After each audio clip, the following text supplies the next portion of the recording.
titiisin na nadarama para sa'yo. Kinakabahan na kasi pag nalaman mo sa akin ay bigla ka lumayo. Dinarasal ko sa may kapal na ang pag-ibig sana iyong tanggapin. Ang makasama ka at makayakap ka sa buhay ko, yan ang tanging hiling. Pero mukhang imposible lahat dahil meron kang ang ibang ginugusto. Kailan ko ba na madidinig sa iyong bibig na ako'y may pag-asa sa'yo? Pero hindi ako nawawalan ng pag-asa na baka ibigin mo rin. Yung tipong ikaw at ako magkahawak kamay at ako ay mahal mo na rin. Sana'y dingin, di ko alam kung bakit sa iyo ako'y natuliro. Sa bawat minutong kasama kita, ang oras ko ay para bang humihinto. Hindi to laro, hindi ako nagbibiro, ang kailangan ko nga ay ikaw. Bukod sa malambing at simpleng babae ka lang sa iba ay di ko natanaw nung bigla lumitaw ka na sa buhay kong to. Tanong ko, ito ba'y sinadya? Misa pinangarap ko sa aking sarili na sana ikaw na nga ang tinakda para sa aking lubos kong ikakaligaya kung ito'y magiging totoo.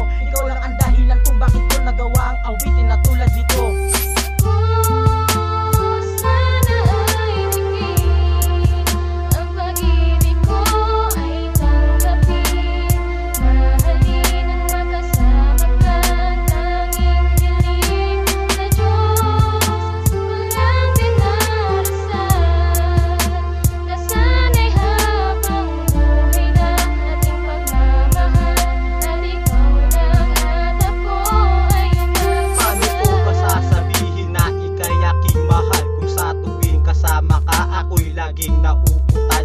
Masabi ang nadarama dahil nangangamba na baka pag nalaman mo sa akin ay umiwas na. Sa bawat pagtakbo ng oras ay ikaw ang iniisip. Umaasang balang araw ay magbabago ang ihip ng hangin at ang pag-ibig ko ay iyong tanggapin. Walang ibang hinahangat kundi ika'y pasiyahin. Ang lagi kong dinarasal sa Diyos na sana ay tingin ng mahalin mo din ako. Yan ang tanging hinihiling at umaasang balang araw ay mapapansin mo itong nadaramang di magawang masabi sa iyo. Kaya inali ko sa awit ang bawat nilalaman ng aking puso at isipan at sa'yo'y nakalaan. Mahal kita, sa aking puso ay nag-iisa ka lang. Pakinggan mo